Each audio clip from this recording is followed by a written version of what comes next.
I recommend everyone to avoid fragrance. And number one reason for that is a lot of the fragrance are actually a big component in fragrance is phthalates. So as we mentioned, phthalates is also another hormone disrupting chemical. It's in plastic. It disrupts the hormones. The latest research have shown phthalates could be the culprit for reducing sperm quality. Like, do you want to evoke fear? Fear is something that can be helpful sometimes. It's like a double-edged sword. If you have fear, it can promote healthy behaviors. Right. So when you fear that you're going to get sick, maybe you will eat better, maybe you will use better product. But at the same time, you don't want to have too much fear, you just give up. Okay, if you want people to reduce their own toxic exposures, do you use the silicone or not? So silicone is actually better for human health, but it's not exactly great for the planet. But silicone can also last a lot longer. So oftentimes you also face these decisions that you have to make. But if you had to highlight the top 5 things individuals should steer clear of to minimize their toxic exposure, what would they be? And why are those particularly concerning? Okay. Our next guest on the show today is Jenna Hua. She has an extensive experience as an academic and health advocate, which led her to finding Million Marker in 2019. They basically test all the markers in your system of toxic chemicals, even things like parasites, and help you break it down in a more layman's terms so you can digest and you can truly understand what products are out there, what chemicals are out there that are disrupting your way of life, hormone disruptors, just to name a few. And one of her recent publications that she's going to mention more is that they used machine learning to identify people based on food consumed in order to offer healthier food options. She says something that's so staggering, so alarming. You guys totally want to tune in for that part. And I can't wait to share it with you.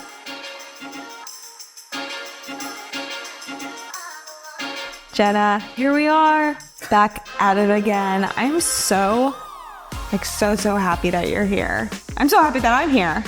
I'm honored that you're here and then coming all the way from Santa Barbara to interview. I was just talking to you off camera about some just lifestyle things that we're going through, right? Tests that we have had done recently, me being super lectin sensitive. That's for another show, folks. And also celiac, gluten, that whole topic. And then that spiraled into the way that our wheat is being produced, right? With the glyphosate being poured everywhere and it's going into the air, into our water systems. So in your experience, you've been an educator. You've been known as you've been an educator. But what role does education play in promoting this toxic-free lifestyle, particularly even among children? Because we were talking about how you're about to have a child come into your life. I think education is really, really important because once you learn it, you cannot unlearn it. Unless you have the knowledge, you can't act on it. I think one of the biggest issues, the sort of environmental crisis that we're facing, a lot of people are not aware. So for example, we often tell people, don't microwave plastic. Why? Why is that? Right? Why? A lot of people don't understand. It's because the heat from microwaving actually releases a lot of plastic chemicals into that food that comes in contact with the plastic. That's why we don't want to microwave anything in plastic. But a lot of people are not aware. A lot of people are not aware why plastic is bad. A lot of people are not aware that the temperature actually increases the releasing of these chemicals into your food. So that's why people need to know this information. And once they equipped with this information, then they can act on it and protect themselves. Right. So how can parents, educators, and all of the above effectively impart that knowledge and habits to support the lifestyle, right? Don't microwave the plastic. Take it out. How can they really dive in deep to doing that besides just saying, don't do this, do that? right? Because the kids are not going to listen. Take a shower. All right. Okay. You know, it's going to happen to you. Trust me. Well, the first thing is listen to your podcast, right? And then watch this show. So first of all, is you have to have that information.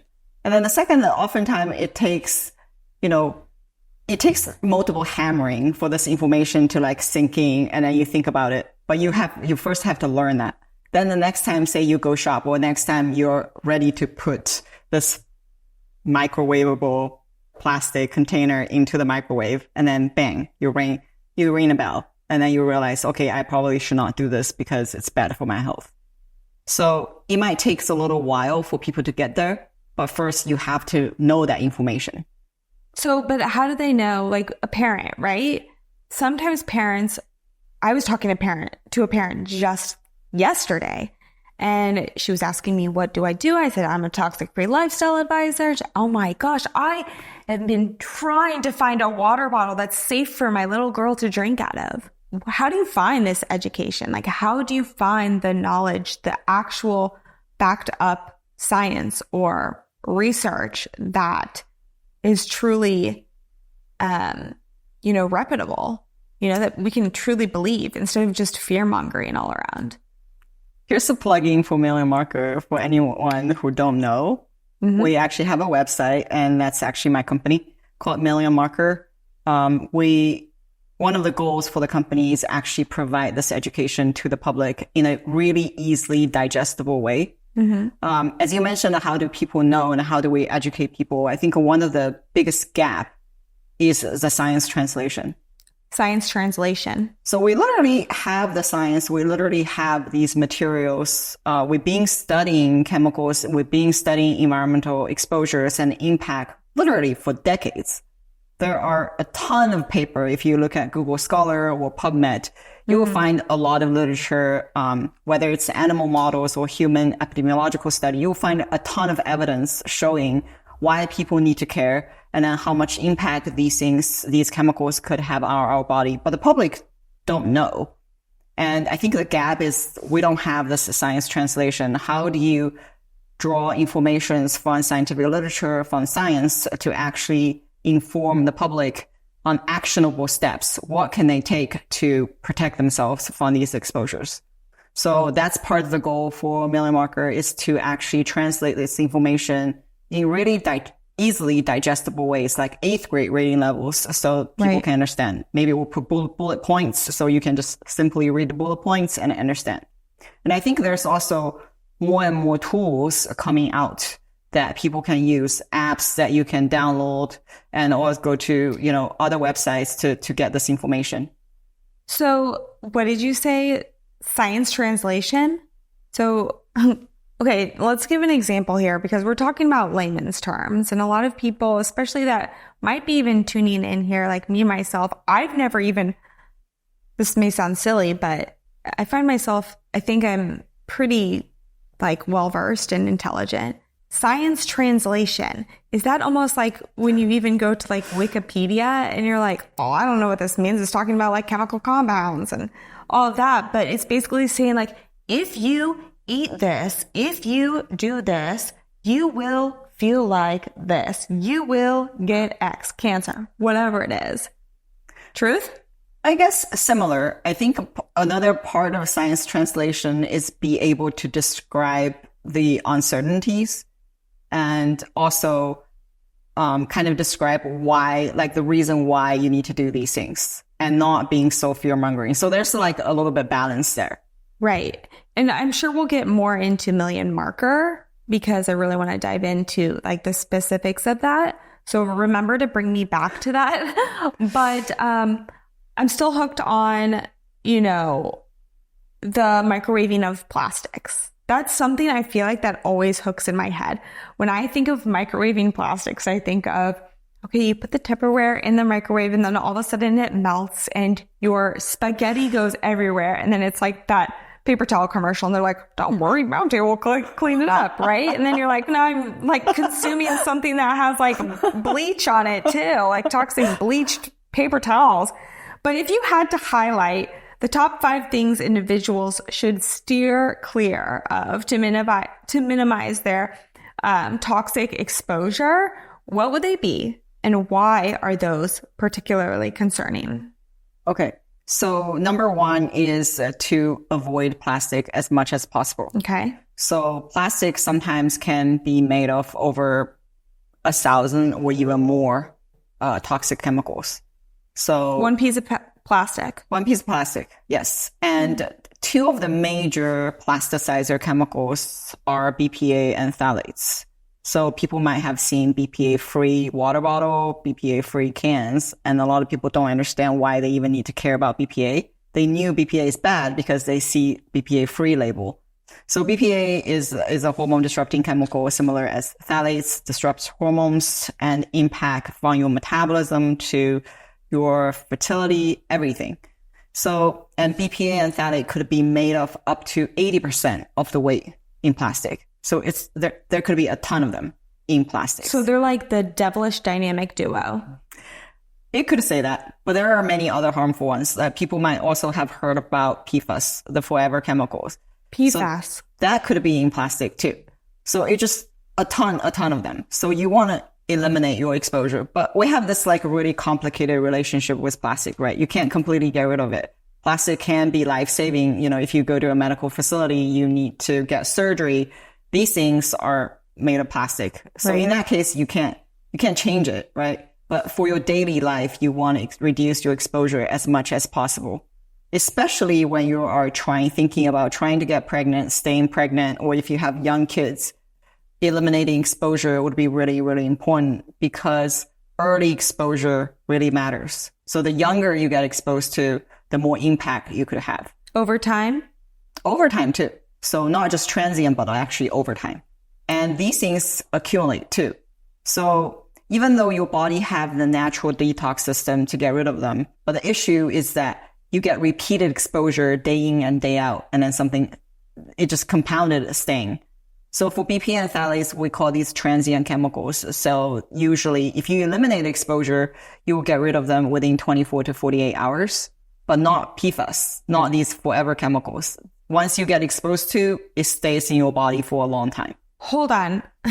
Limit exposure. So what are we supposed to do, Jenna? Like, I'm like, I have this image of us being like, nope. Can't even like live in my bubble because my bubble's made of plastic, or you know what I mean? Like I think of Bubble Boy. How do you limit truly besides just like keeping it out of the home, but it's around you on a daily basis, you know, hot plastic in the sun, fumes coming up around you. Your neighbor has fucking plastic grass. You know what I mean? What do you do? Well, that's why I'm saying we have this complicated relationship with plastic, right? There are things you can't get rid of, but you need to make sure that what you have handle of what you can do, you eliminate that. So for example, in your kitchen, you don't want a plastic Tupperware. Change it to glass. That's easy, right? Mm-hmm. And even if you think about economical reasons, like plastic Tupperware, like they don't last that long. Mm-hmm. But if you change to glass, you can use it for years and years. So that's number 1, right? Think about your saran wrap. That's plastic. Mm-hmm. I see people put a saran wrap on their bowl and then put it in the microwave. Kids. Okay, not great. So you can change that saran wrap to a beeswax wrap, which you can use it multiple times, and you can simply wash it or use a ceramic plate to put on your bowl and put it in the microwave, right? Some people have the ick factor of reusing things like beeswax wrap. You know who I'm talking to? Serious. But why are people reluctant to reuse those type of items, given that they would know that it would be better for their health over time? I think oftentimes it's like convenience, right? People want convenient stuff. And this kind of brings me to a topic, you know, sandwich bags, Ziploc bag. That's plastic, right? Mm. So if you can use a beeswax wrap or you can use a silicone bag. However, silicone is like the other thing, right? There's a lot of argument about silicone because silicone is not biodegradable. In terms of health, silicone is definitely safer than plastic, but to the environment, silicone is actually not the perfect choice. Mm-hmm. But then this also comes in like, okay, if you want people to reduce their own toxic exposures, do you use the silicone or not? So silicone is actually better for human health, but it's not exactly great for the planet. But silicone can also last a lot longer. So oftentimes you also face these decisions that you have to make, right? So you just choose the next best alternative for you. For you, right? It's that baby steps. Like, what do you use the most of in your life, and how can you improve upon that? I have a quick question about the plastic bags. So what about the compost, the green compost ones? Oh my God, please don't. I'm doing my best. Great. Okay, I think those are better than the regular plastic bags. But the issue is it really compostable? That's the question. And there's a lot of debate in terms of these, greener alternative plastics. So these greener plastic, while yes, they are greener, they'll probably use a different alternative process. But the issue is that when it's called biodegradable, what does that mean? Does it mean like it's biodegradable under certain conditions? Or it's like compostable, or like under what condition is biodegradable? Technically speaking, everything could be biodegradable. It's just like, how long does it take? So oftentimes people like get confused about these things, right? And also there's another fundamental issue is that we don't really have a good enough recycling system. No. So if you have these special plastic, yes, they're good. In terms of their composition, they might have lower toxins and everything. But when it gets to the recycling system, when you throw it into the trash, like we don't really have the good way to collect those and then put them under special conditions and then get them composted or biodegraded. That's a problem. Yeah, it's a huge problem. A real life example, our farmers market. Okay. They used to have this, we bring your compost here. We put it in our bin. Great. We take it for you. It lasted, I feel like, for a week. And then they're like, oh no, don't worry. Like, we'll just separate it from your trash. I'm like, really? You'll go in my trash can and you will separate my compost. So I'm doing my best, and I'm actually trying to put it in a compost bag in the trash bin, thinking, yeah, they're still taking it out because it's in a compost bag. I hope God is with me on that. But yeah, the system, are people really putting forth the effort to following the recycling rules, better for the environment, which then, leach out those toxins into the universe. So we're still on number one, BPAs and phthalates. Yeah, we diverge a little bit. Yes. So number one is try to get rid of plastic as much as possible in your life. And then I think the second one is become a more conscious consumer, right? Like for your personal care products as well as your household products, avoid fragrance. Oh yeah. I think that's a really simple rules that people should follow. Okay, plastic, number one, and the second is avoid fragrance as much as possible.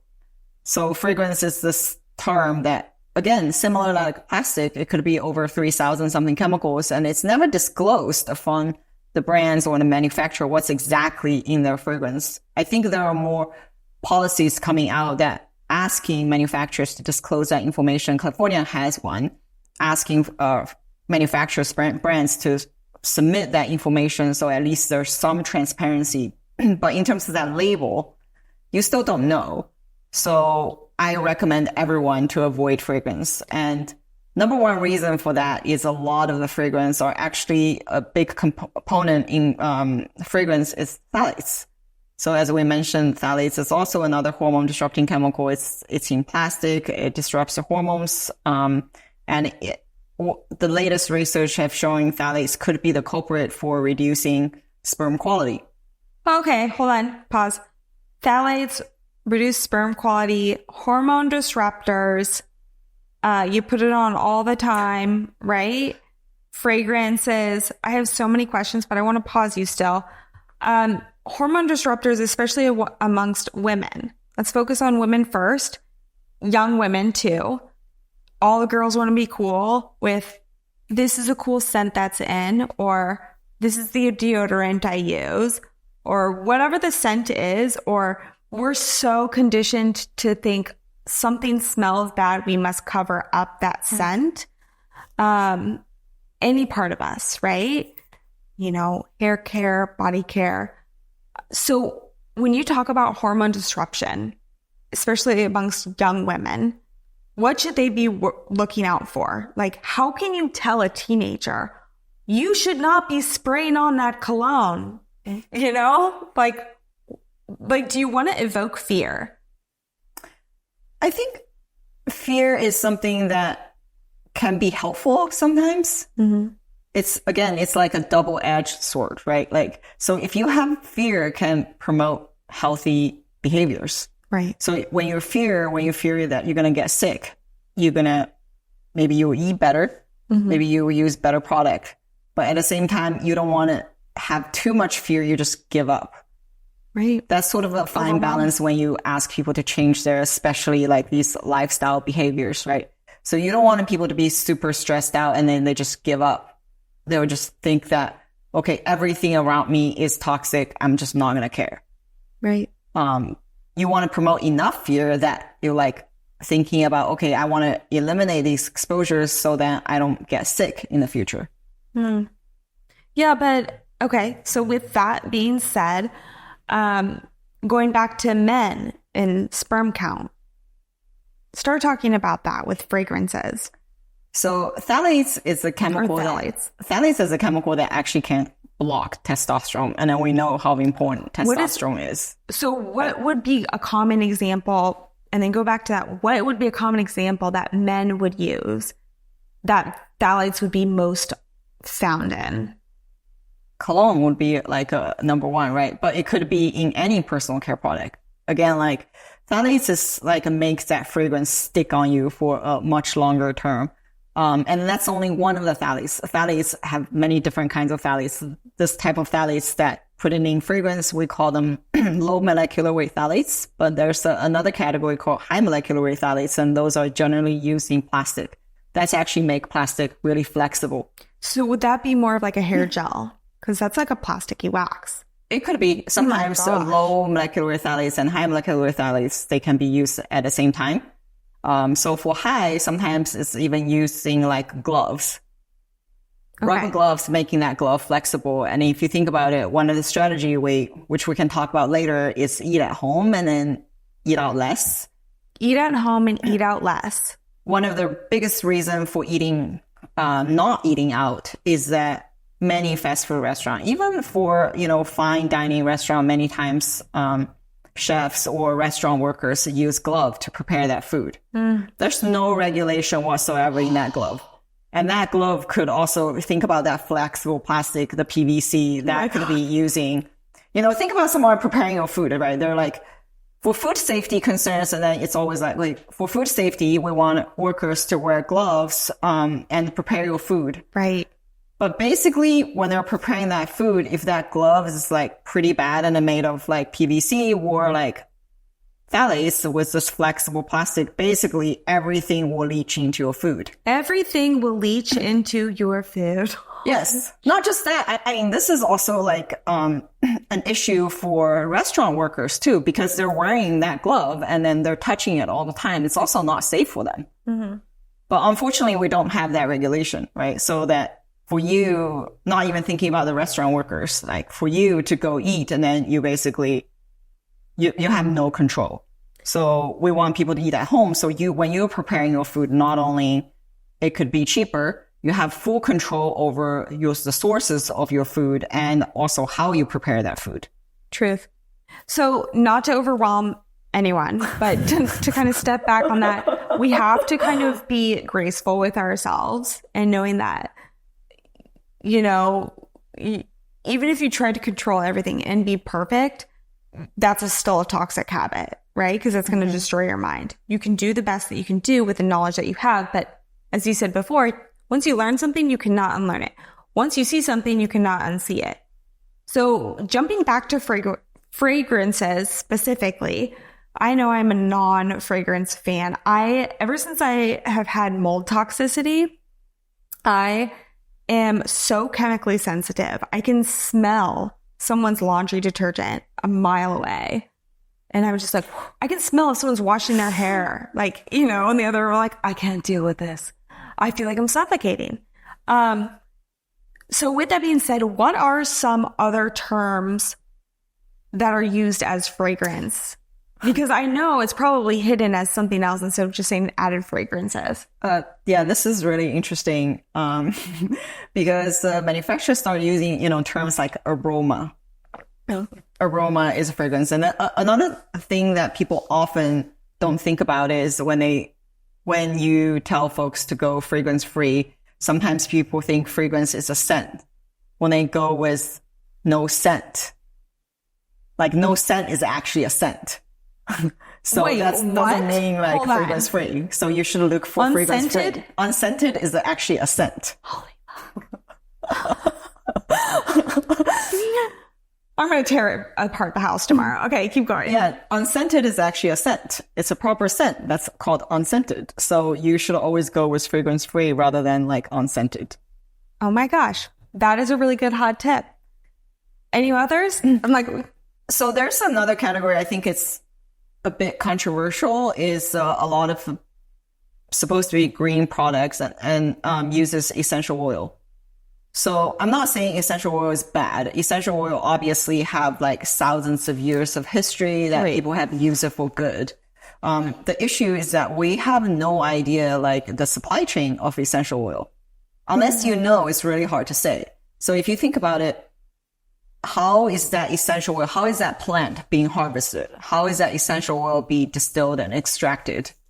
If that essential oil is being extracted using plastic equipment under that hot temperature, even though this plant is good, this essential oil is good, but during that process, all your pesticides or chemicals basically leaching into that essential oil. And essential oil is extremely concentrated. right. That's what's really scary because they're really concentrated. That means they also concentrate all these toxins during that process. Then you end up using it thinking this is a natural fragrance. So unless you really know the source of that essential oil, it's like I would still recommend people don't believe in natural fragrance because you have no idea where that essential oil is coming from.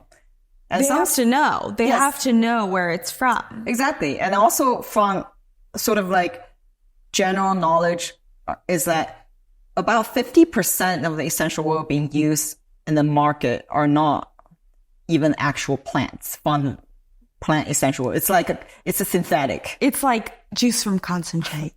So Right. it's probably worse than that. Oh, God.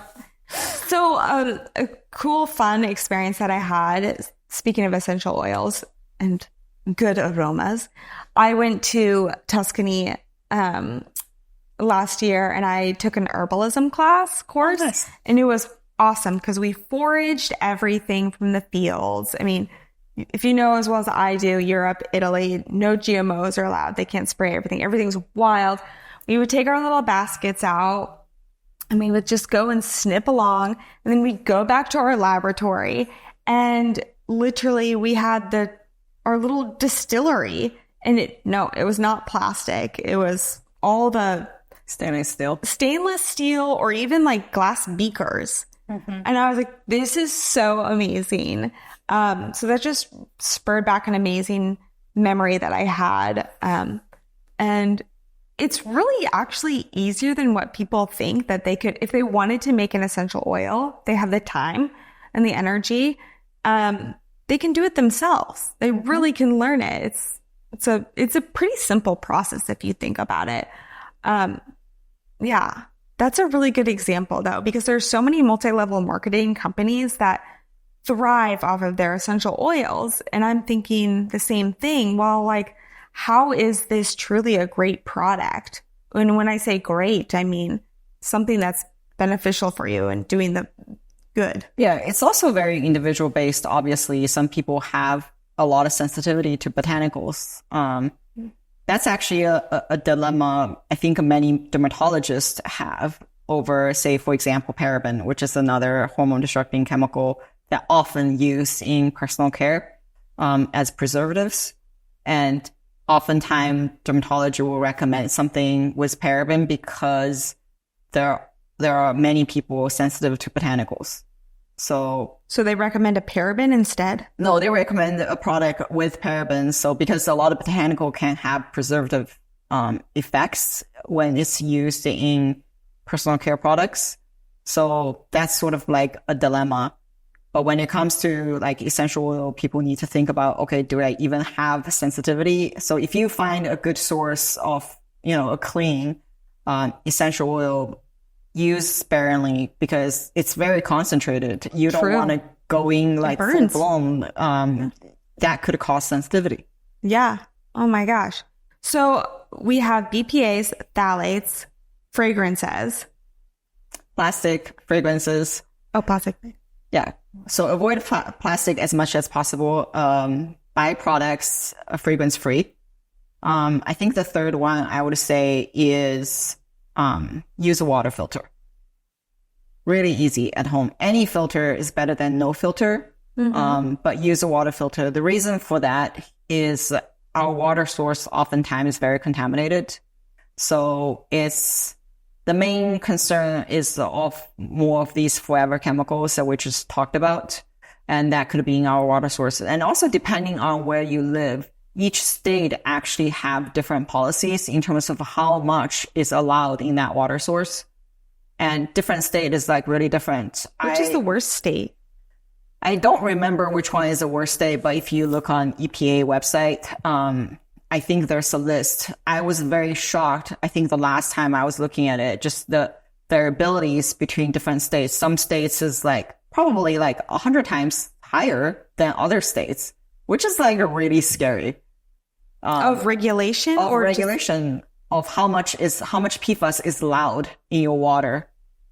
So I think it's very important for individual to make sure that whatever you're drinking is safe.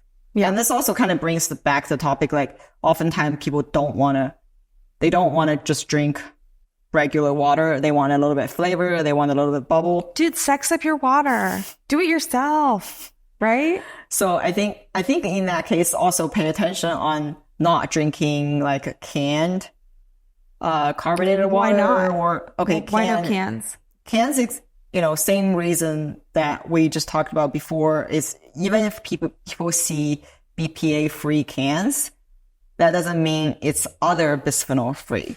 So what industry have gone smarter is that since BPA has been banned and then since people become more and more aware of BPA, they started using alternatives. The chemical manufacturer can literally swap a letter, have BPA all the way to BPZ or any combination of these, and they could be just as bad as BPA. The manufacturer can do this. Yes. So why is BPA specifically, since we're on that topic, in cans, we'll use that example. Why is that so bad? What is it going to do to us? What does it do to the can? What does it do to us over time? Currently. So the reason we even have BPA is, so your can is made of, aluminum, and whatever drinks you have there and could interact with that aluminum. So BPA, this plastic barrier in the can, actually can help food last longer. Retains the flavor. So it's a pretty magical chemical if you think about it. It's very useful. But the issue is that BPA is a hormone disrupting chemical. And I guess we didn't really talk about like what is hormone disrupting chemical, like what is hormone. Like your hormone is basically your body signaling molecule. Basically for your body to function, it's like the messenger. You need a messenger. Your brain needs to tell like, say your stomach that you're hungry, for example, or to regulate your blood sugar, to produce egg, to produce sperm. Right. All of these requires hormones. And hormone is this messenger, like molecules like floating around your body doing their thing. The issue is that you only need like a tiny, tiny bit of hormone to send the signal.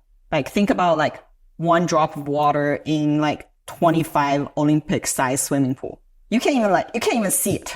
Yeah. Basically, that's how much it requires to cause a downstream impact. And also how hormone work is like your body system is like kind of like a symphony. So it's like a key. You don't want your key to be out of whack, like out of sync. So when hormone disruptor comes in and then you basically your symphony is not playing well, your key is out of sync. And then that causes downstream impact. And BPA is one of these molecules. And when it comes in, it doesn't lock into that key that's sending the signal. And then it causing you having off keys for your symphony. So off keys result in what? Off key results, some of the common symptoms, like for ladies, you could have irregular period, for example, that could make your endometriosis worse if you have endometriosis, or make your PCOS worse, for example. And now these hormone disrupting chemicals, we also found they are obesogens. They're making people fat. Oh, what? Yes. Without even trying. They're like, I'm doing my best because I'm drinking, I'm drinking, what's an example? Sparkling water or something instead of. Yeah, sparkling water without even sugar in it. Natural flavors is added. We'll get on to that one. But specifically, what does a can do? We'll focus on boys right now. We focus on females a lot with the hormone disruption and infertility. But men, does it do anything else specific? Especially young men.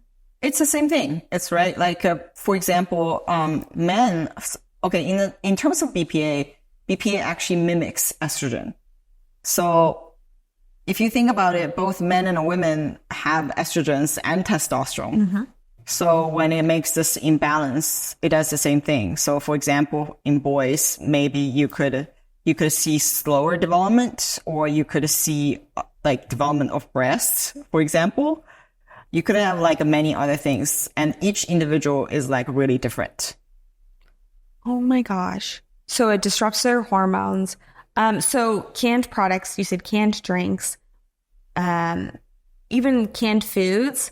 Same thing. So even if it says BPA free liner, I wouldn't trust it. You wouldn't trust it. So when in doubt, throw it out. When in doubt, just soak the beans. Yeah, exactly. Or just, if you really want to buy, say, a bubble water from the store, buy it with glass bottles. Glass waters. Great. Perfect. Great to know. Because I'm also know that energy drinks are like on high with teenagers these days. And they all came in a can. And they all come in a can. And so then what are they doing to their hormones? Is that why they're going crazy all the time? I mean, seriously, that's something that I think is a really hard conversation that parents need to have with their children. Like, these are, wrecking your hormones. Do you want children when you grow up? Do you want, to have bad cramps, ladies? Do you want to have horrible PMS? Do you want to have hair starting to grow on your chin that's like dark and thick? Like, that's PCOS, right? Do you want to use it obesogens? Do you want to start gaining expected weight that is maybe harming your body and your organs in the end? These are all things that you need to be considered. So is the conversation, parents, like, is it worse to rip off the Band-Aid and say, no, I'm not going to buy you that, or I'm not going to provide it in the house at least? You can't really control your kids at school in the gym room, right? But I think it's like really important for parents to walk the walk, right? Like, so parents should be doing that for themselves, and then setting up as role models for their kids. And this is why we also think like when people start having a healthy low tox lifestyle before they even get pregnant is really important. Mm-hmm. Because think about it, if you invested the money and time to change your lifestyle behavior and all your products before you get pregnant, not only you have better sperm quality, better egg quality, also making sure you have a really good internal womb environment for your unborn kid. And then during this process, your kid will go really well. And then when your kid is born, he or she already started it's almost having a head start already with this lifestyle, right? Yeah. And then during the growing up process, then they learn all these things, and it would just come natural to them. So can I ask you a question about that, kind of jumping on to that train? But do you believe that, say, the mother and the father were super stressed, which is another great toxin, super stressed, but stress was exacerbated perhaps by the lifestyle of what they were ingesting the chemicals that were going into their body, which were thus making everything just so combative, right? The stress even more reactive. Thus, the quality of choices that they're making is not so good. And then they're stressed even more. Then their baby comes out with a whole slew of problems. Is that so true? It's possible. Yeah, it's possible. It could be a very vicious cycle that people are stressed and then they use worse product and then everything else kind of falls apart. It can definitely happen. But that's why we wanted people to make small changes, right? And then there's enough research showing once you go out for the first step, like once you doing the first thing and started changing, and that could influence other healthier lifestyle behaviors. Right. Some of the research have shown that, okay, if you start eating better or if you start exercising, you will eat better, you will exercise more. And then one thing leads to another. Totally. And if you actually start having a low tox lifestyle, that could also influence many things. Because some of the fundamental thing we just talked about, right? Say, for example, eat less packaged food. Okay, not only that reduces your toxic chemical exposure, you're also eating better. Your nutrition is better. So another one that we often talked about, okay, if you want to detox, another great strategy is to exercise more by sweating. Mm-hmm. So if you exercise more, sweat out the toxins, at the same time, you also, build muscles and then, doing cardio and increase your heart rate. All of these things are also beneficial for generally contribute to your healthy lifestyle. Oh my gosh, that was so beautifully said. But being the example is key. And some parents don't know the education, right? So as long as they learn a little bit or trial and error things, what works, kids will see that. You don't necessarily always have to tell them things, explain things to them, but education for them is very observant, right? I think that's beautifully said. So what's another? So we talked about plastic, we talked about fragrance, we talked about water. I think the next thing is read labels. Read labels. I think that requires a little bit of learning, but I think that could be really, really useful for parents or for kids, especially when you go shopping. Don't be fooled by the front of the label to actually flip it over and look at the ingredients, right? We talked about go fragrance free. And again, when you flip over that label, if you see fragrance or something you talked about natural flavor, right? If you see that, and then so to avoid that product is really important. What does natural flavor even mean? Natural flavor is, again, it's this term kind of like fragrance. It could be anything. Anything? Okay, name some examples.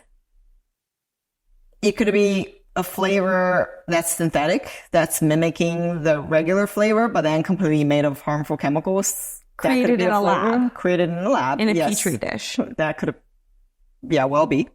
And many of them were, it basically could just be anything. It could be genetic modified. It could be many things.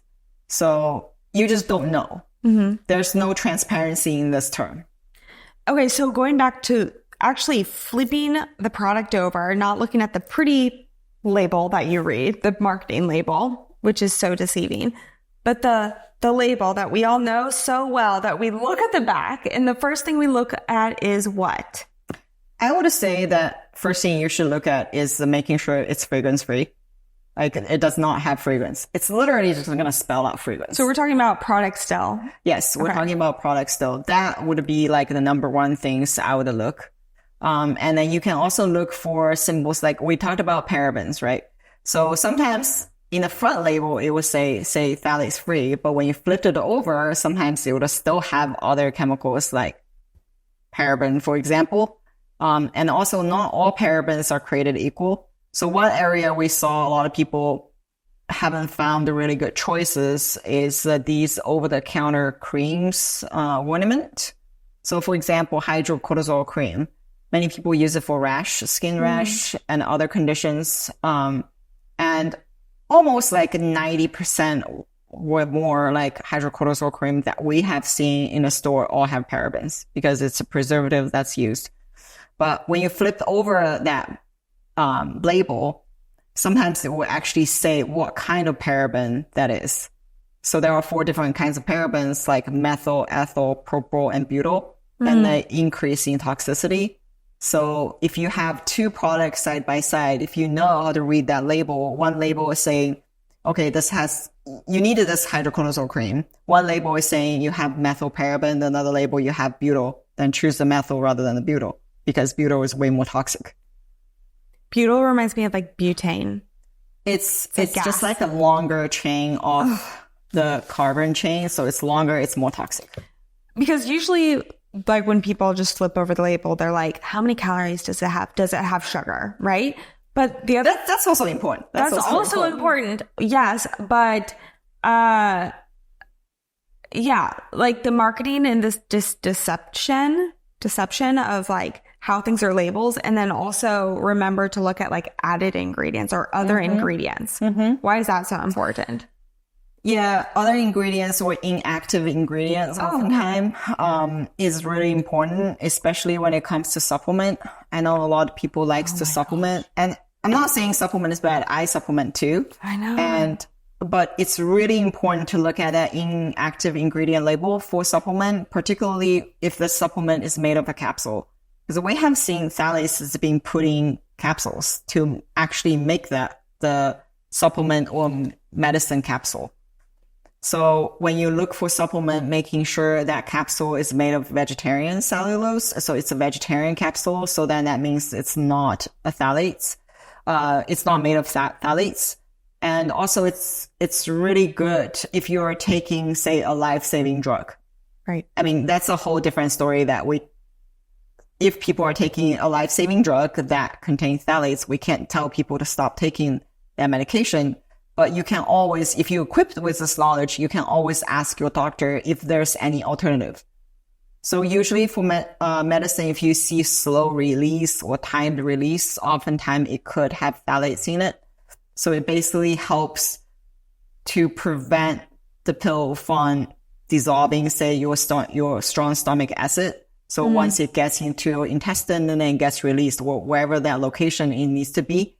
So oftentimes it's there for a reason. It's preserving, right? But you can always ask your doctor, is there an option that's not slow release that I can take? You can always ask for another option. Yes. That is your... you can always ask. But you have to know what to ask, right? Okay. What's the next one? Let's see. So we talked about plastic. We talked about fragrance. We talked about water filter your water. And then we talked about reading labels.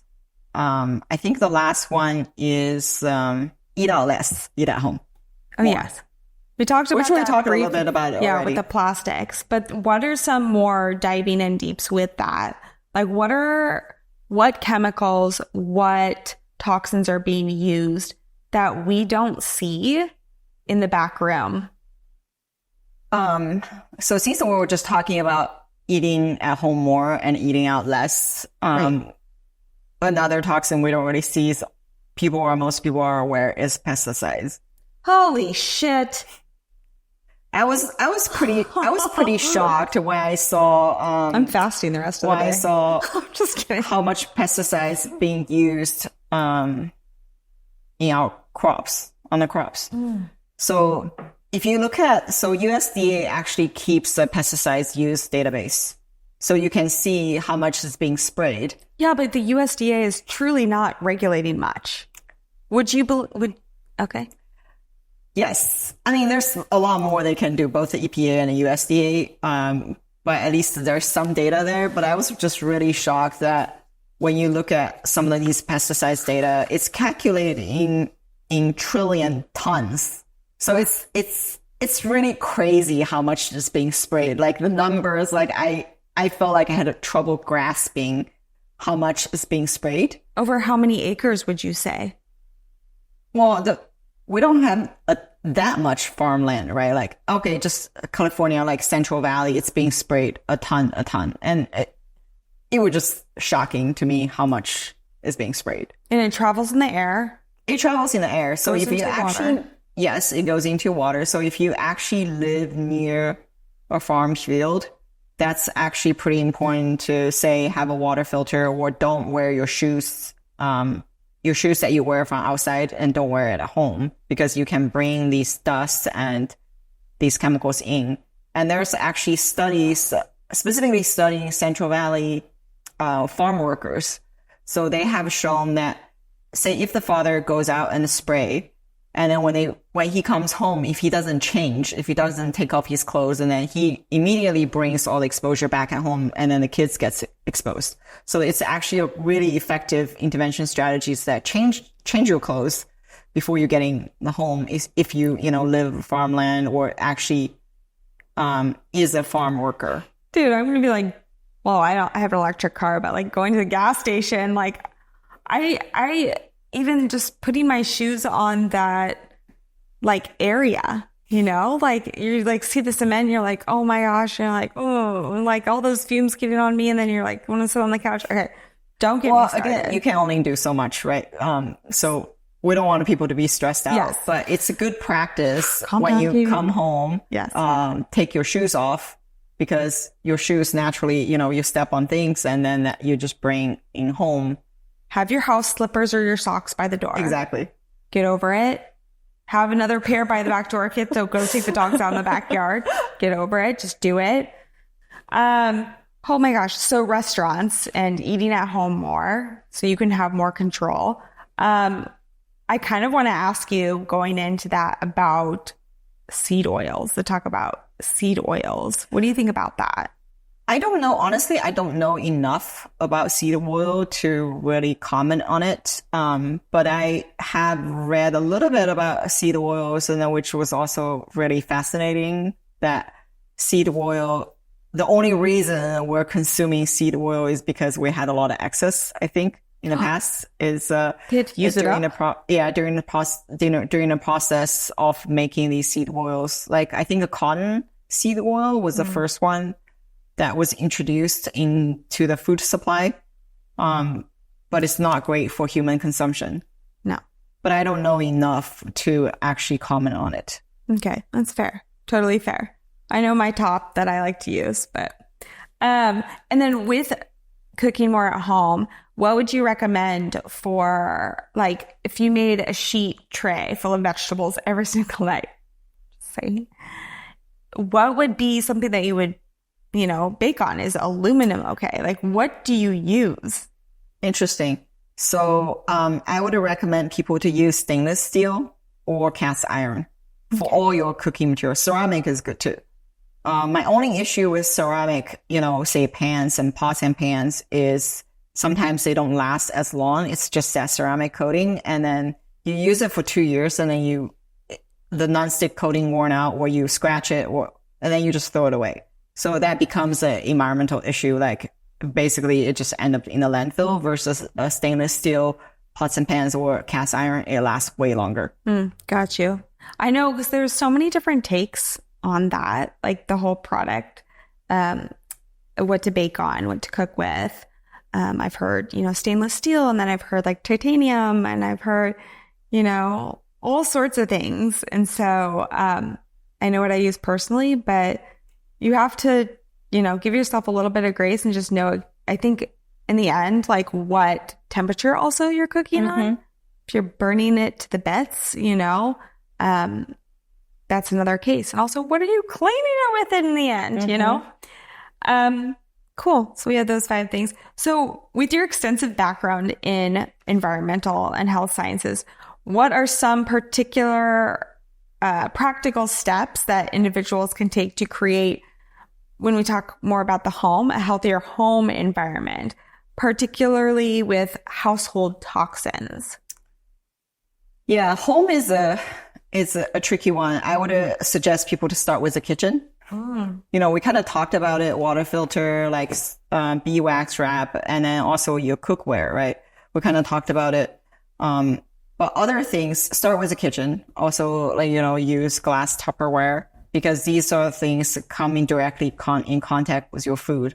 And also bring your own shopping bag when you go shop. And also store your food, say, in organic cotton muslin bag or something to store your food instead of like plastic. or use a silicone bag. So, I mean, there's a lot of strategies in a kitchen you could do.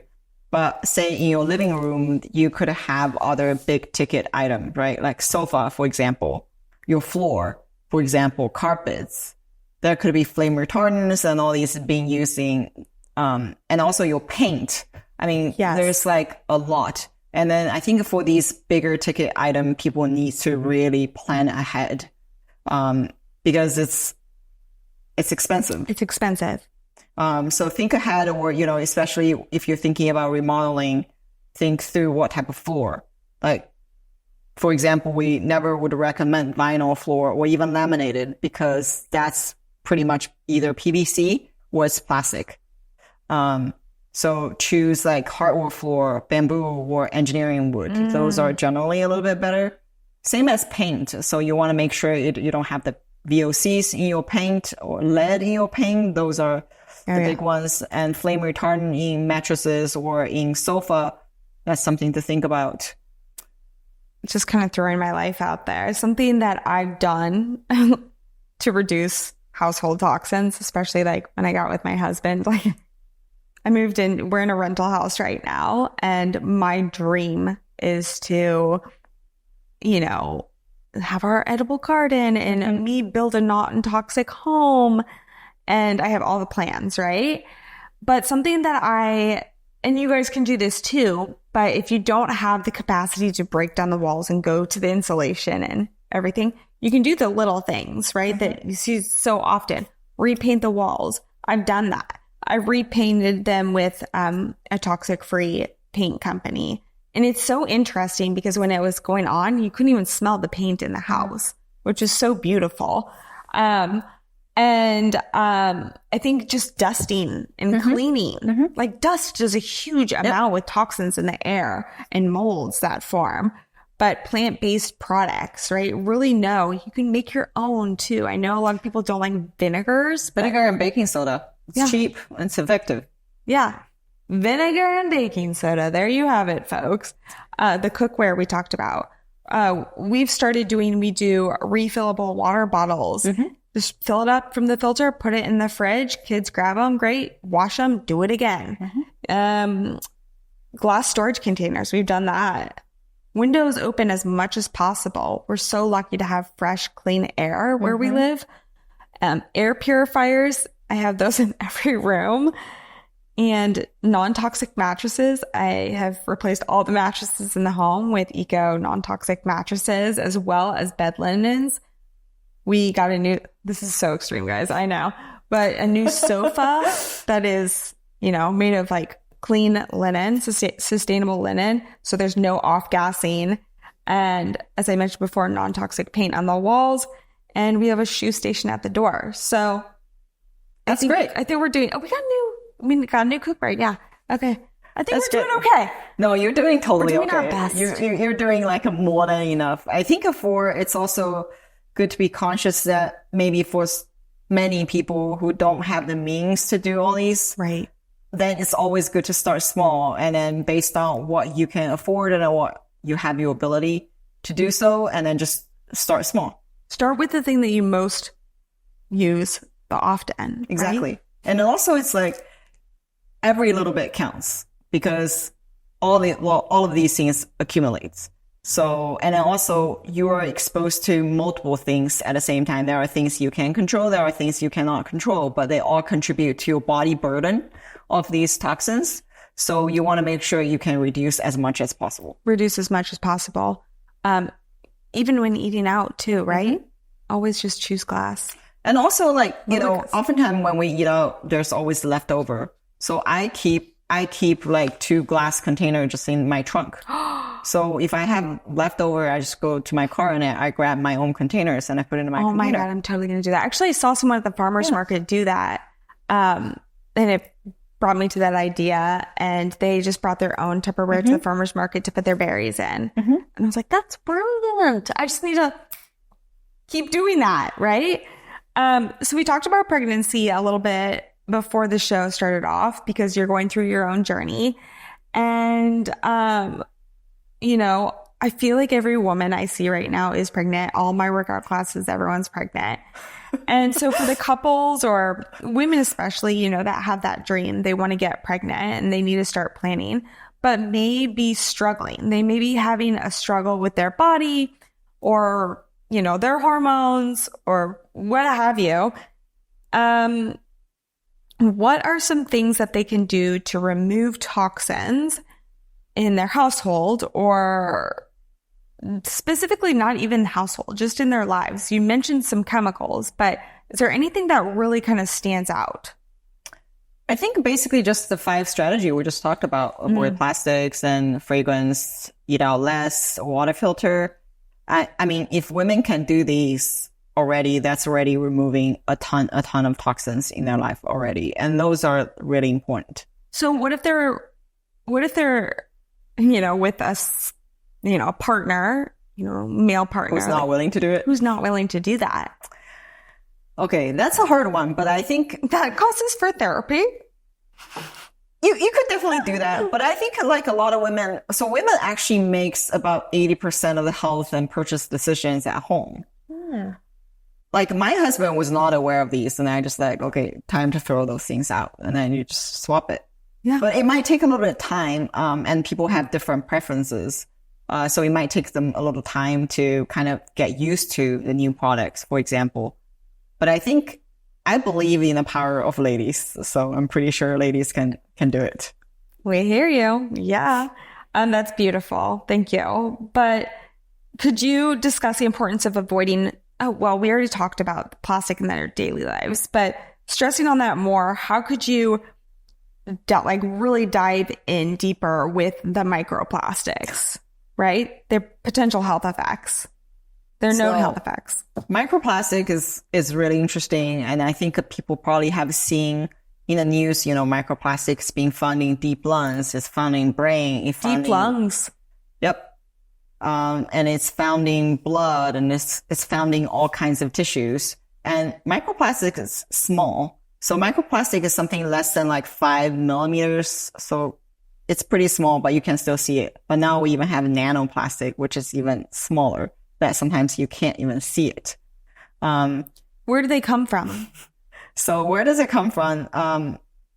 Most of the time it's basically formed by, okay, if you think about a plastic bottle and plastic trash that's in the ocean, right? Like we've seen these like Pacific garbage patch. It's literally like an island of plastic trash. It's floating in the ocean. But if you think about this, a bottle, a piece of plastic gets in the ocean or in the environment, like floating around, hitting by water and then they just become smaller and smaller. They basically become so small, and that just become microplastic. And what's potentially really harmful with microplastic is that it attracts bacteria. It also has the fundamental composition of these toxins that we just talked about. These toxic chemicals that making plastic, and then it just got smaller. And what got it smaller, the problematic issue is that it travels everywhere because it's so small. It's even in the air, and then you breathe it, and it gets into your body. And then it's the same thing as exposing yourself to these toxic chemicals because it's so small, and by composition, basically when you're ingesting microplastic or when microplastic is in you, you're basically getting exposed to these toxins, these hormone disruptors that we just talked about. So that's why it's like scary. But how do you, like, if it's everywhere that we can't see it, how do you minimize your exposure? Like how truly without? You can't. So how do you help heal yourself? Which is like, it sounds a little bit doom and gloom, but I think this is where it's sort of like how fear could promote people have better lifestyle. So if you cannot control your exposure to, say, microplastic in the air, for example, you can't control that. You better control whatever else you can control to minimize your other exposure. Otherwise, you will have that exposure that you can't control, and you have your other exposure that you don't even pay attention of. Then you just get these compounded exposure, right? So it's just worse. Everything builds up. Yeah, everything builds up. You don't know.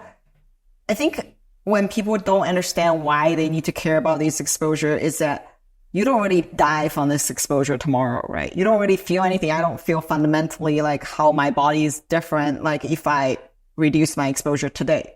Right. But you don't really know like 10 or 20 years from today how you're going to feel. Yeah. And you basically don't know when your cup's going to get full, basically. Yeah. Until you're like... Until you're sick. Yeah, and then I think another thing is like people don't think about is when you're sick, it's not just you like feeling miserable. Like you're making everybody else around you miserable as well, because you're going to have a family member take care of you. You can't really enjoy the time with them. So it's not even just about yourself. It's about the quality of life for you and everyone surround you. Yeah.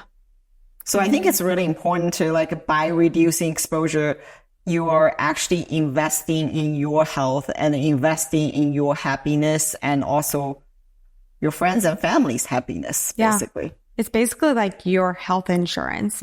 Eating well, doing well, what you pay for with your dollar really goes out there, right? Further than you think. I also think it's really important that, you know, by doing these things, so you're also doing good for the environment. So, you know, you're talking about the pregnant mothers, like, okay, if you have a kid, you don't want your kid to live in a horrible environment. You don't want your kid to live in a toxic environment, but it has to start from you not polluting that environment, right, for your kids. Right. It starts from you, remember? Leading by example. So you were so beautifully wrote a publication, and it's very lengthy, but it's called Identifying People Based on Machine Learning Classification of Foods Consumed in Order to Offer Tailored Healthier Food Options. Okay, we're going to ask a quick question about that one because it really delves into using machine learning to identify individuals based on their food consumption habits, correct? So what were some of the habits and what were some of the alarming habits that you discovered?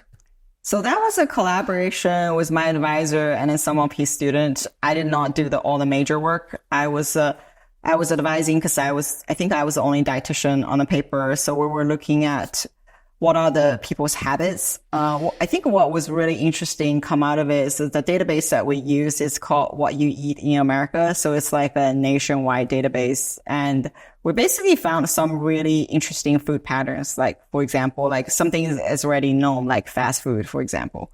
Fast food does contribute to worse lifestyle and a worse health outcome. And that was a pretty high number that people were consuming fast food all the time? I think pizza is like one of the highest, like, oh my God, consumption. My husband's gonna die. Consumption item. I'm not saying like pizza is not good, but depending on, you can make it good, but depending on how that pizza is being made, what's on that pizza, right? Like that could make a huge difference. The quality of ingredients. Exactly. Too. Yeah, for sure. And then could you share more about the potential implications of that research for offering healthier food options and fostering like better informed dietary options? I think from that research, what was also really interesting is individuals are really different. True. So the diet plan that works for you might not work for me. Yeah. And it's the same thing as, you know, the exposures. If you and I have the same exposure, but because we have different genetic makeup and then we have different physiology, I would respond very differently from you. Mm-hmm. So I think like another sort of conclusion from that study is that we really need tailored approach, like a really individualized approach when it comes to diet and lifestyle for each individual. So what works for you doesn't mean it works for me. I know. We were just talking about eating out. Like around here, like, you know, visiting, and I'm in San Francisco, and you're like, well, what do you like? And I was like, well, I like this. And you're like, well, I mean, we obviously like different things, right? Different strokes for different folks. But it goes back to your markers. You have to know how your body runs, what it requires, right? It's kind of like skincare. You truly don't recommend the same skincare for every person. Everyone has different skin types, right? Yeah. This is a bit unrelated to, you know, a bit of what we talked about today. And I think this whole personalized approach when it comes to food and nutrition, one of the most useful tools I have ever used is a continuous glucose monitor. Really? I highly recommend everyone who has not used it to try it out. I think now you can get it over the counter, or you can try to convince your doctor to prescribe you one. Does it hurt? It doesn't hurt. Okay. You know, I see people. you can put it in belly or put it on your arm. Awesome. But I think what was really interesting is you can really see how you're responding to different food when it comes to your sugar. Because for your sugar, you want like, you know, you don't want a lot of blips, and you want to maintain a pretty leveled sugar level, and then also making sure your insulin obviously is working, not having huge spikes. When I used it, even though I studied nutrition and I kind of knew the common things, right? Okay, when I eat a lot of carbs, my sugar would go up. But I didn't realize how high my sugar could go up, like how I would blip. And even on like a common healthy food, like for example, sweet potato. When I was using it, I kind of realized I respond to different type of sweet potato. Like a regular sweet potato, the orange one, completely spikes my blood sugar, but the purple yam doesn't spike my sugar, which was like a really interesting. And also for noodles, like I'm Asian, I love eating noodles. And I thought soba, for example, soba is supposed to have way higher fiber content than other type of noodles. But they did the same thing to me. Like my sugar would spike exactly the same, even if I have higher fiber content noodles versus like regular noodles. But for you, it could be really different. Yeah, that's so cool. Yeah, no, I think I could completely agree with that one. I think I'd be interested in trying that. I wonder if my husband would kind of go in with me. I tried to track it. My doctor actually one time when we were doing a glucose fasting test, he said, absolutely, you cannot have honey because it's like cocaine for you.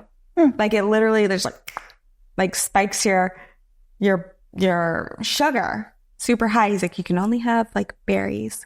Interesting. Like interesting. So no more melons for me, no more all that fun stuff. But yeah, no, I mean, I know definitely the way that I've changed my lifestyle over time, you know, becoming and adopting a toxic-free lifestyle.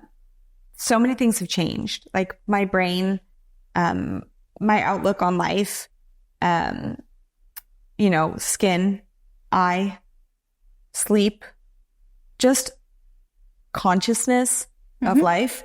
So it can really go a long way. But I think people need to really realize is that we live in such an instant gratification world, you know, and they get overwhelmed and they're like, well, I can't see 30 years down the road. I don't know what's going to happen. I'm going to keep doing the things I'm doing. You know, how do I know if it's going to work? But it's like a slow process. You know, it's a slow, beautiful burn. I also think, I mean, you just mentioned that you like your sleep, your skincare, your nutrition and everything, right?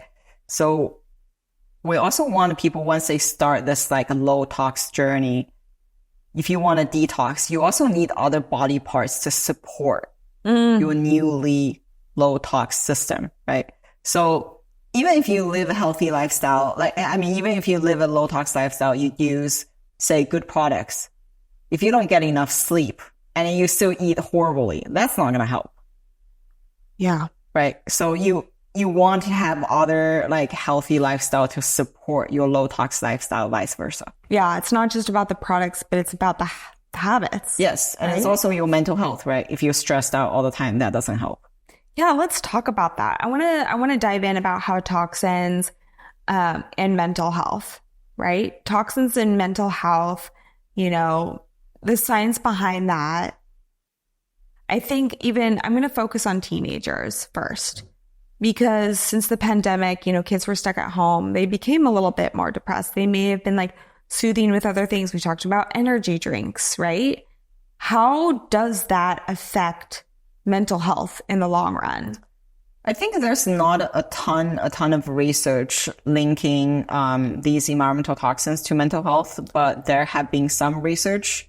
So it's up to debate, but I think it also have some linkage to addictive behavior, right? Like you just mentioned that, you know, when you are not in a really good mental state, you make bad decisions. And that could be one of the issues, that people could be selecting these products, for example, or they could be eating horrible food, which also contains toxins. And And then this also, I mean, this you can also broaden the term or what you would call a toxin, right? So when you're in like a bad mental state, you could be like eating high sugary and high calorie stuff, and that can become toxins to you. So when you're not in a good mental state, you could be making bad decisions. Mm-hmm.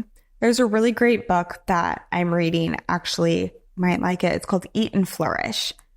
Have you heard of it? I have not. I love the name. It's so amazing. It's about our relationship with just food in general and the way it's prepared, the ingredients that are used, how it makes us feel, how we should consume it, eating with groups versus not eating with groups. I mean, there's pluses and minuses to everything, but yeah, it really does talk about the choices that we make. And it goes down to like, if you start to spiral, like you're probably going to start making worse choices and talking badly about you. And then in life, making poor motivational choices, right? Yeah. I mean, there's already a ton of research like sugar and salt. They're like addictive. What do you know more about sugar? Okay, sugar can be addictive. So basically your taste buds can change every 3 weeks. So if you keep eating high sugary food and a high calorie food, your taste buds basically adapt to that. And then you only think that's delicious. So if you actually put people off of like high sugary diet and then for like 3 weeks, and then when you put them back on that, if you feed them healthy food, and then when you like after that, and then you put them back on like high sugary food, they would think that's like disgusting and it doesn't taste good. It's too salty, too sugary. Right. So it's also similar as, if you go fragrance free for a while and then you get exposed to this high, fragrance product, and you will feel like nauseating, right? You would feel uncomfortable. That's because the process of adapting this. Like for high sugary food, right? People get addicted to it. And then if they don't change that, then it just it becomes this vicious cycle. I will have to have a whole episode just on sugar and the effects on the body and like, the different names for it and what it actually does to their body. I know that's kind of not your wheelhouse, but we can always have you back on to talk about it. Or if you know someone, send them my way for sure. But given your expertise and all of your research that you've done, could you recommend some toxic-free brands and products that individuals can certainly incorporate into their daily lives to, start the reduction of overall toxin exposure? One of my favorite brand is called Badgers. I think it's very affordable. Love Badgers. I think one of the issues of when we are trying to tell people to live a healthy lifestyle, low tox lifestyle, one of the biggest barriers that people have told us is it's expensive. It is expensive. So, and I think a Badger is compared to many other more boutique and more expensive brands, it's much more affordable. So that has always been my first recommendation to folks. Badger is mostly like personal care. Yeah, personal care. Yeah. And the second thing is, I think people also need to realize that they don't need that many products. You don't. Like, for example, your hair products, like people use skincare, hair products a lot. Now, before I even use shampoo, now I don't even use shampoo and conditioner. I just use a shampoo bar instead of like, liquid shampoo, because then that reduces a lot of environmental footprint. And it's also just easy to carry when you go travel. It's really easy. So I think reducing the amount of products that you use is also a really great way to reduce your exposures. That's beautiful. I love that. Do you have any other brands? I think there are many brands. There is a brand I'm actually on their advisory board. It's called Hue and Grace. And then Ben and Sarah, they had fertility issues, and then they were blessed with 2 kids also through surrogacy. And then they wanted to use this opportunity to pay back to people who helped them is by developing hormone-safe product. Oh, cool. So that was pretty cool. Another brand is Branch Basics. I love Branch Basics. Yeah, so it's simple. Which so you use one cleaner that it covers laundry, it covers everything. Again, reducing. So that's another good one. But I also want to caution people, many times even though a brand is a good brand could also carry different type of products. And oftentimes it doesn't mean every product is safe, is clean, is safe. So it's always, that's why this goes back to reading that ingredient label, right? And recognizing and go fragrance-free. Well, and if you have any doubt, can I throw this in there? Because I've noticed that. And you can go to environmentalworkinggroup.org, EWG.org, and you can look up that particular product name, and they will give you a breakdown of the things that in there and a rating, A, B, C, D, E, F score. So that'll help you out too, because how are you supposed to know all the ingredients and what they mean? Yeah. EWG is a really, really great resource, and then they are like a pioneer in this field. So people can definitely look it up on their website, Skin Deep website, as well as their Healthy Living app. There's another app. People can also check it out. It's called Clearya, Clearya. So that one, they even have a browser extension. So when you shop on Amazon or Walmart or Sephora, Target, you can have that plugin and automatically help you screen that and give you a rating. That one is actually color coding different ingredients based on their risk level. So you can also check that out. There's another one called Think Dirty. Yes. People can also check it out. And then now EWG has EWG verified. There's also a Made Safe verification, certification you can look for, but also pay attention on, all of these certifications. They're certified by ingredient screening. That means somebody have verified the label of the product. None of these certifications actually test the actual product. So this is where, like, I caution people about, for example, essential oils, because you don't really know, like, what goes into it. Some of the product has been certified, but if they actually have contamination in that essential oil, then this product is still not safe.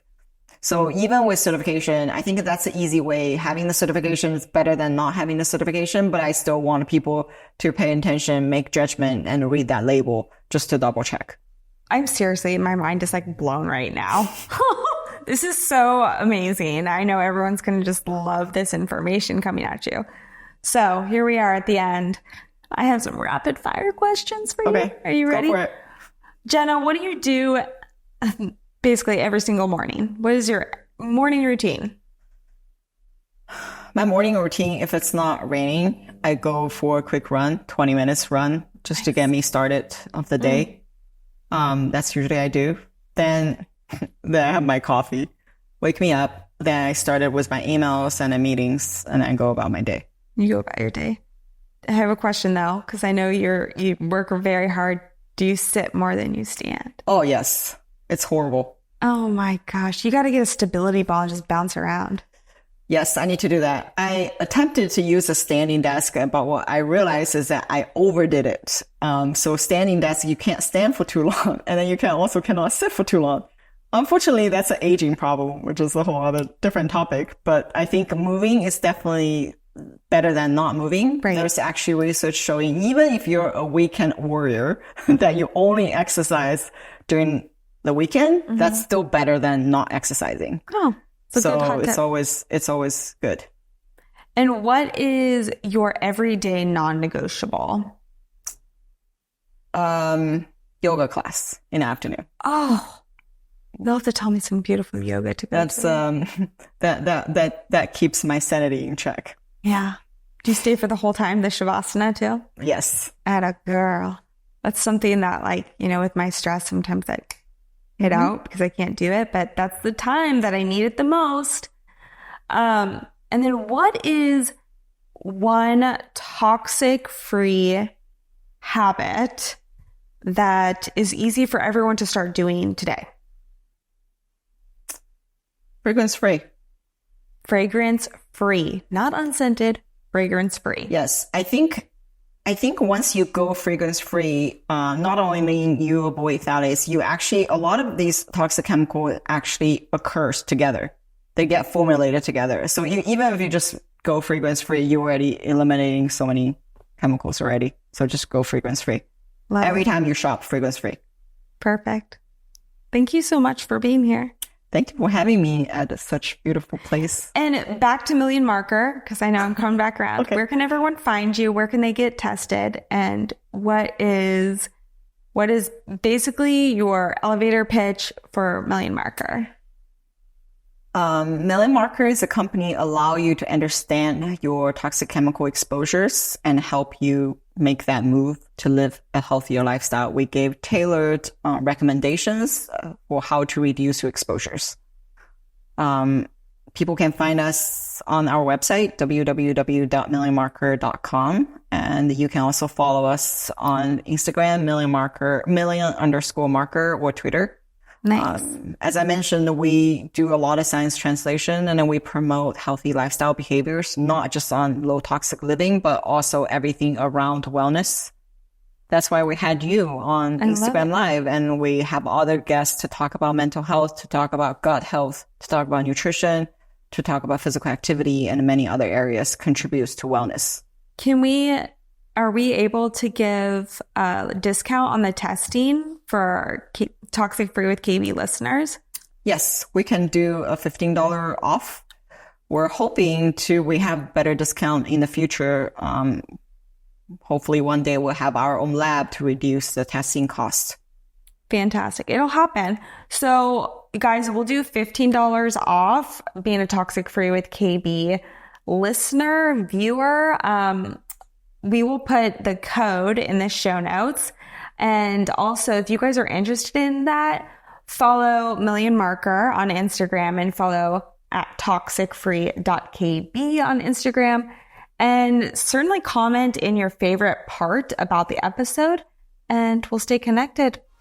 Thanks again. Thank you for having me. Wow. Okay. So I'm literally that emojicon right now that's like, my head just exploded. I have such a wealth of information that is absorbed into my body from that episode. And I know you guys did too. But guys, we still got time for some hot habits. So my hot habit for today is dry brushing. Dry brushing. I mean, I know a lot of you guys have probably heard about, just lightly or sometimes aggressively, people have been brushing their skin. It helps stimulate the lymph system. Many of you guys have asked me about my Raynaud's, and it's basically poor circulation of my blood flow. So my fingers get cold, my toes get cold. And so this just helps with the circulation throughout that, amongst detoxing all of my system. When you guys get sick and you're like, oh, I think my lymphs are swollen. I think I'm getting a cold, right? So when we have stagnant energy within us, when we have buildup of toxins, it helps to keep the lymphs moving, right? The lymphs are your natural detoxification system. So this is just such a simple tool that helps keep everything in motion so you can expel it out in the end, right? And our trendy trend, oh my gosh, guys, I can't even believe I'm reading this, but diagnosing yourself on TikTok. Yeah, TikTok. It's kind of a problem because people are starting to believe what they see more and more. And they're not believing what they see for high-produced, well-backed, well-researched videos. An example, a video about ADHD, it got 2 billion views, right? The hashtag borderline personality disorder, 190 million. And hashtag autism, 15 billion views.